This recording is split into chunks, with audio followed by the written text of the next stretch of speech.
Hello everyone and welcome to a PathOfTitans discussion video. Megalania is my main in this game, so I play it quite a lot. Mainly because of my pet bearded dragon and love for lizards in general, I do like to play as a lizard. It also has a simple kit that is easy to understand and master. I've become quite good at PvPing with Toothless. I absolutely love its great land and water mobility. It has a very decent turning circle on land, which makes me able to take on creatures much bigger than myself, such as Allos, Spinos, Rexes, Iggies, and sometimes Desplitosauruses. Megalania's literal low profile enables it to hide whilst also standing ready to sprint at an unexpected target. Its ability to dive also greatly improves its survivability, as long as you're able to stay near a fairly deep water source. However, when it comes to fighting things in its own weight class or even a bit lower, I find it performs much worse. It gets outdamaged by pretty much everything and is lacking in many other areas too. To exemplify my claims, I will show you some graphs I made using official PathOfTitans creature stats. I included all other 2 and some 3 slots of the game, so I'm merely comparing the creatures that are in its own weight class. After analyzing these, I will propose a few stat changes that will help balance the Megalania. At the end, I'll give a full Venom Rework proposal, as well as a full self-made TLC. Enjoy! Now, before we go any further, let's see where Megalania stands against the other mid-tiers right now. To start off, Concave Nether has worse HP and combat weight, but deals so much more damage and bleed that it can still be a challenge. Patchy has similar stats, but has a very good jump, and again, it deals so much more damage. Then we have Serrato, which has a horrendous turning circle, which should allow Megalania to get behind it. However, Juke and Swerve almost completely negate this. However, again, it's not impossible. I'm not saying Megalania cannot beat these things, but it's just way harder than at least I believe it should be. Then we have Metrocanthosaurus, which has a higher combat weight, so its claw attack hurts like crazy, and even if you can get it low, it can just heal all of its HP back. And lastly, we got Achillibator. Since it got buffed, it's even crazier than before. It's a way better jumper than Meg, it has incredible precise turn, and it does bleed damage. But it does even more damage with its raptor strikes. They can do up to 88 damage, which is frankly almost 3 times as much than Megalania's quick attack, and still 20% more than Megalania's heavy bite attack, which has 10 times the cooldown. Which is just so I have no idea how that's fair, but alright. The only reliable way I found to kill Achillibators is to use bushes to hide your exact location and strike when he doesn't expect you to. And also, I'm not even going to talk about Cantrosaurus and Styracosaurus, as they both have insane turn speed, damage, range, and massive bleed potential. Then there's also another thing I've noticed. Every single creature I've discussed so far, except Metrocanthosaurus and Kentro, has some sort of charge or kick ability that propels it forward. This makes it extremely difficult to escape from or catch up to these dinos as a Meg, as it has no such thing. The only escape route it has is the water, which doesn't even work against a Concave Nether most of the time. I'm going to change this, so let's look at the graphs and analyze its fellow two slaughters a bit more.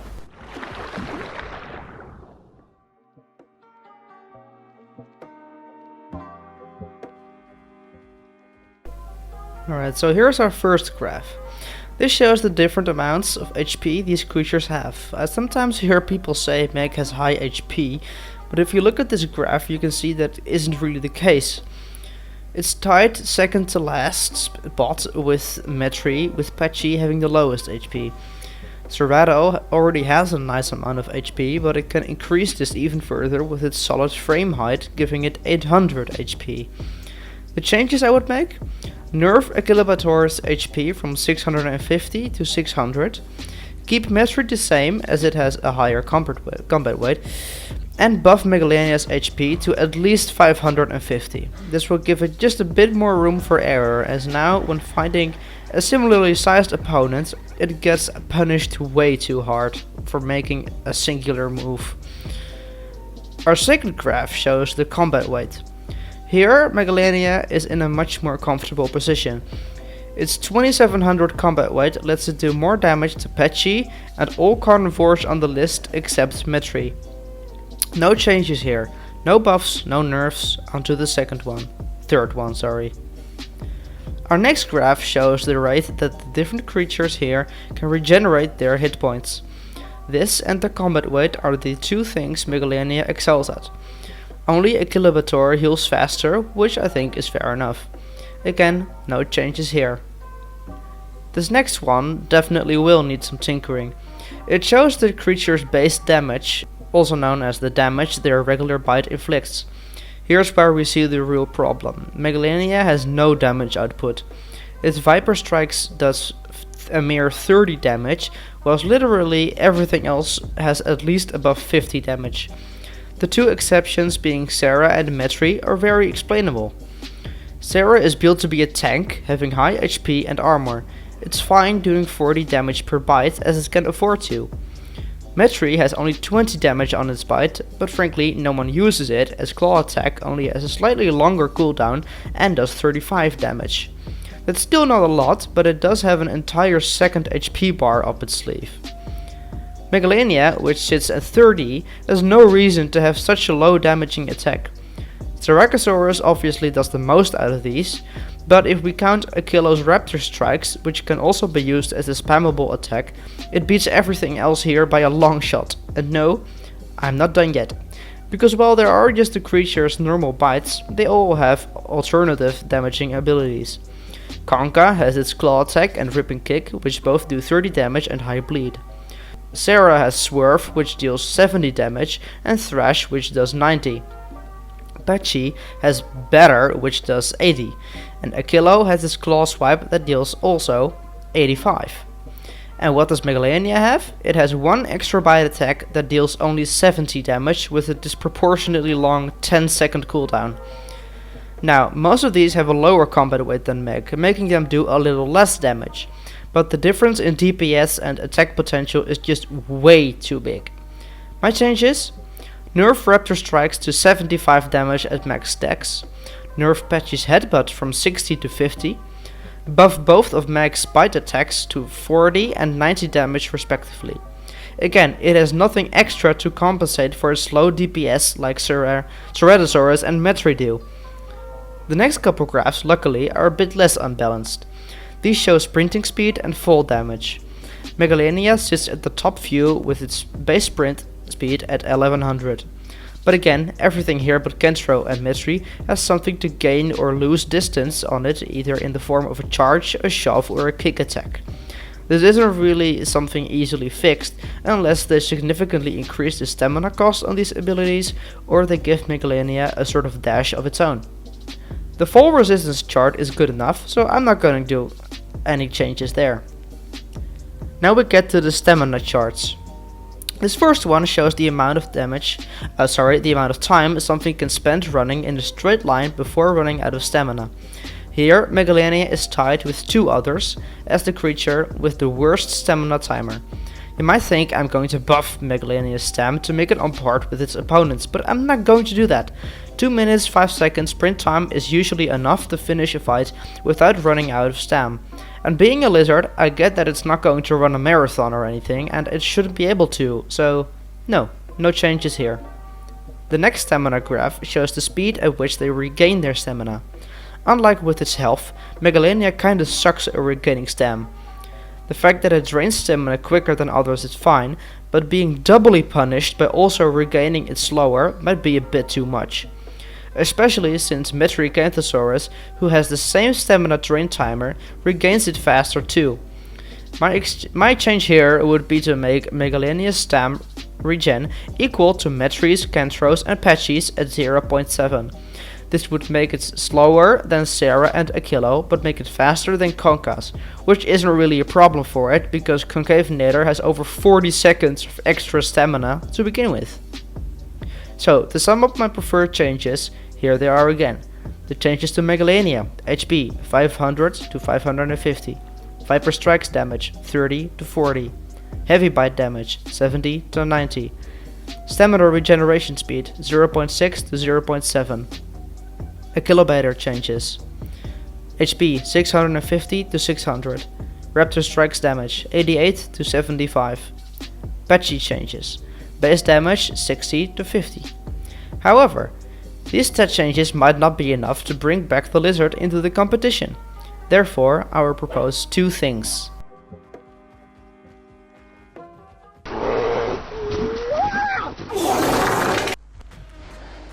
Hey, yeah, future me here. So, of course, they had to drop a new TLC and everything, including more combat changes to different dinos actually, after I recorded all of that. So, here's a bit of a retcon. Well, not a retcon, it's just kind of an update as to how things are now. And I do love the new Stareko TLC.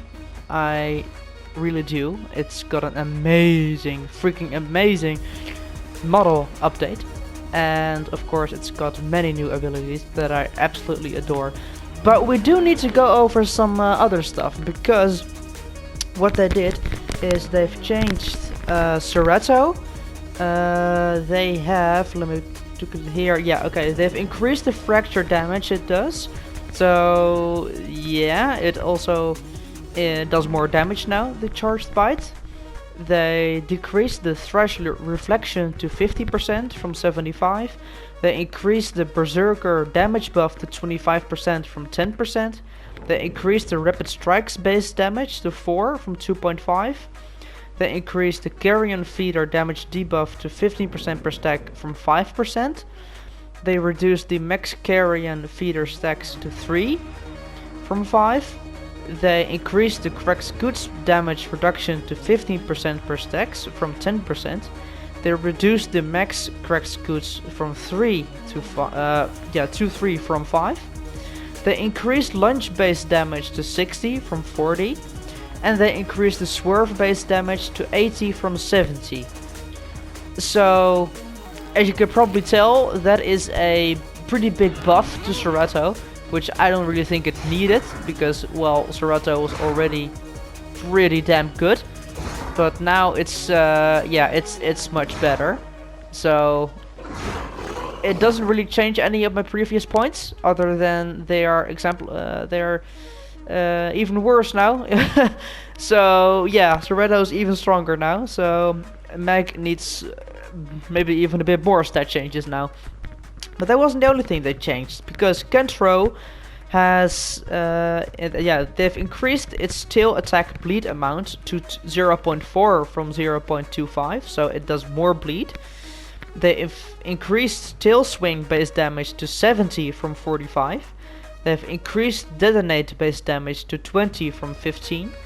They've increased detonate damage ratio to 125 from 100. And they've increased spit range to 10 meters from 5. So that's another buff to Kentro, which does not help Meg out in the slightest, as you can imagine. So yeah, I actually have no idea why they did that, because, well... And how long is this charge? Jesus! Okay, that was insane. I don't know why they buffed Kentro like that. I have zero clue, because it was already actually insane, the amount of bleed and damage it dealt. So, well, again, it doesn't change my points, it just exaggerates them even further. But again, that's not all. They've also buffed Patchy. They've increased its jump force multiplier at adult to 30% from 15. They've increased its fall death speed from 3,500 from 3,000, so it can take more fall damage. They've increased charge speed to 1,800 from 1,500. They've decreased charge stamina cost to 15 from 20. They've doubled airhead air control. They've decreased the kickboxer damage buff to 50%, and they've decreased the kickboxer stamina cost increase to 20% from 50%. So again, that is a buff to patchy. They've increased the amount of damage, fall damage you can take. They've increased the charge speed and decreased the charge stamina cost, improved air control, and decreased the kickboxer stamina cost. So yeah, patchy is better now. So there's that. And finally, there's Styracosaurus. It didn't just get an ability overhaul, it also had some new stat changes. So they've decreased the max health to 600 from 700. They've decreased the combat weight to 2200 from 2700. They've rebalanced health recovery values at slower growth rates. Stages, sorry. They've decreased the headbutt damage to 50 from 70. They've increased the headbutt bleed to 0.4. They've increased charge speed for 1800 instead of 1600. They've decreased the charge cooldown to 30 from 40 seconds. They've increased the charge base damage to 90 from 70.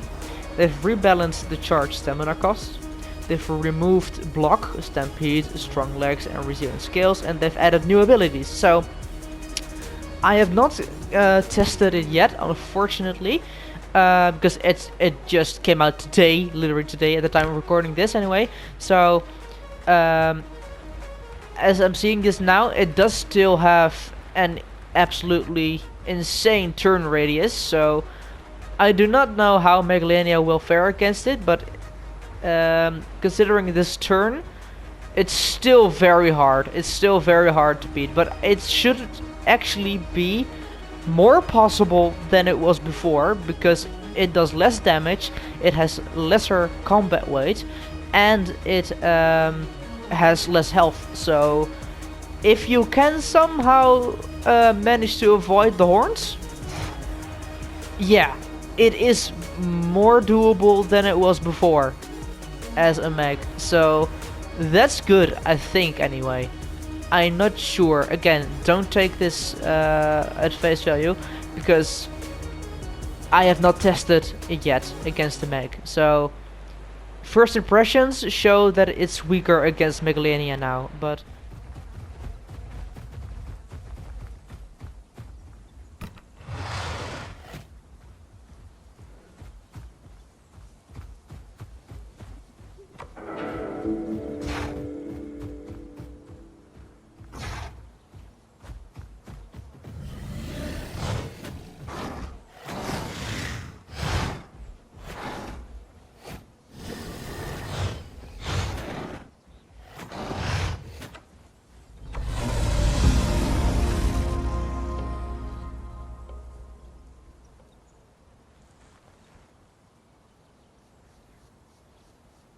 that's just me. But again, that was just a little something I had to put in here, because, well, those stats aren't entirely accurate anymore for some of them.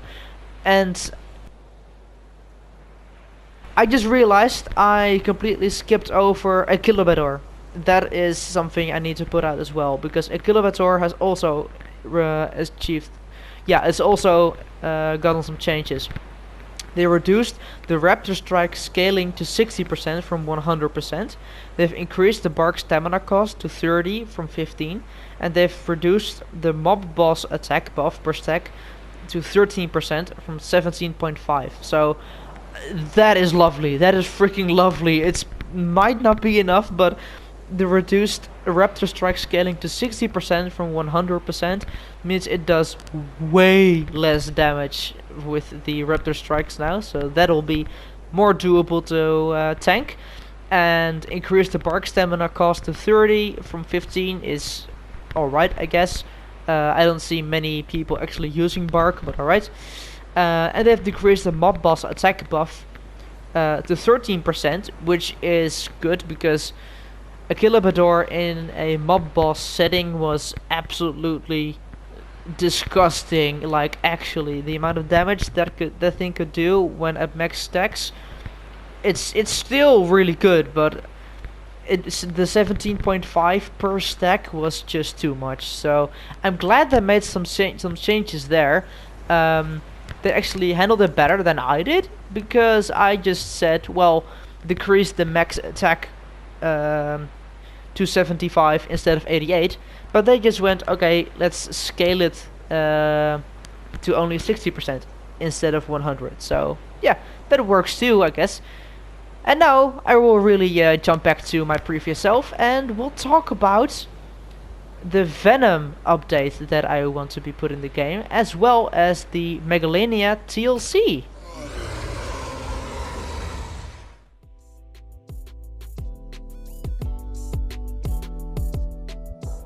Megalania is one of 2 creatures in PathOfTitans that can inflict venom, with Miragaia being the other one.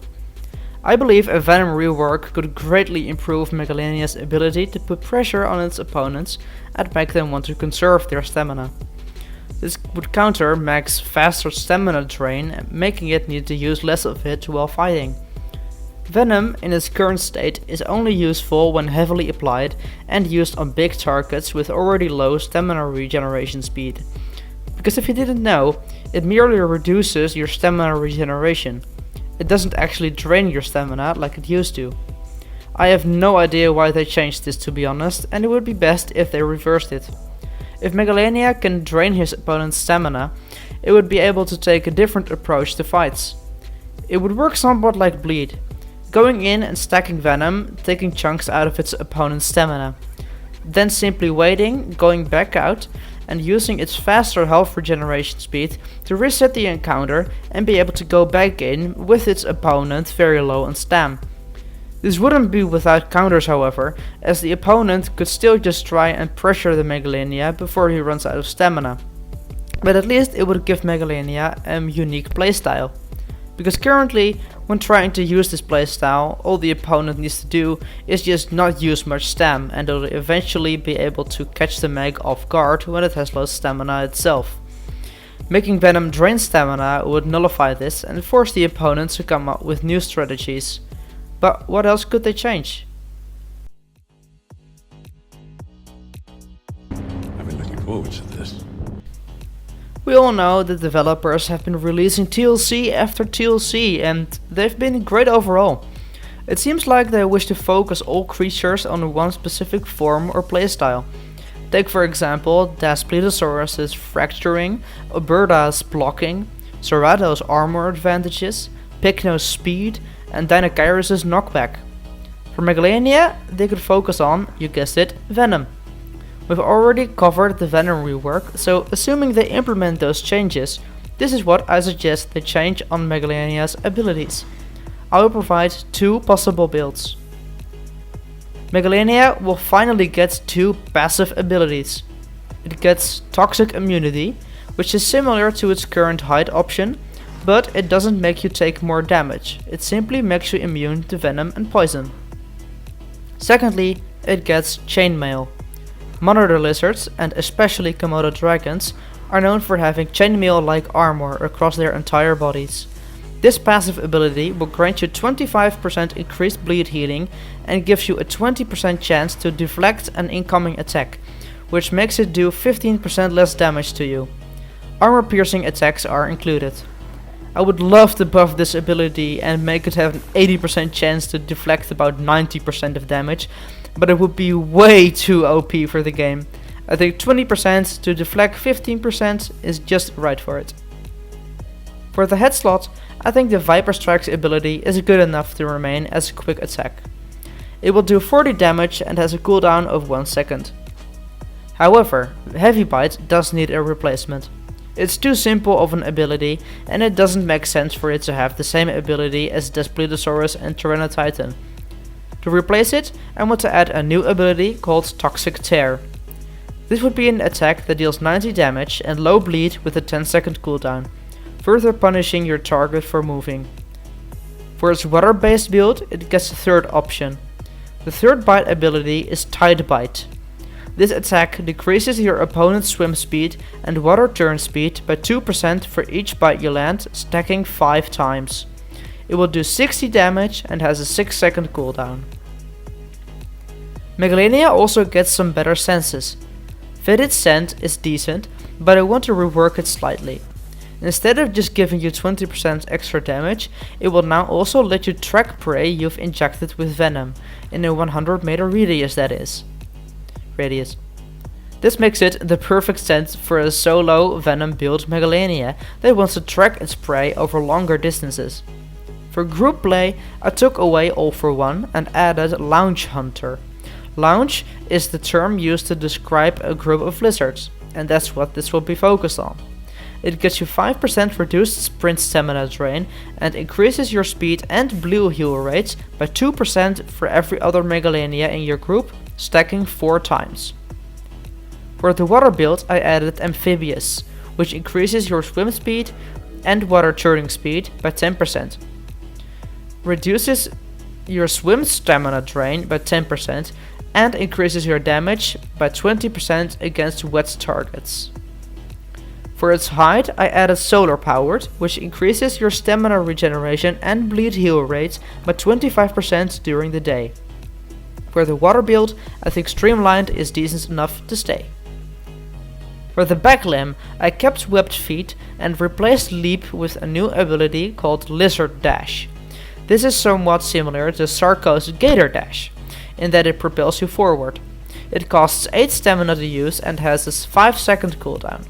It will work somewhat like Patchy's Dodge, in that it will make you do a little jump towards the area your camera is facing.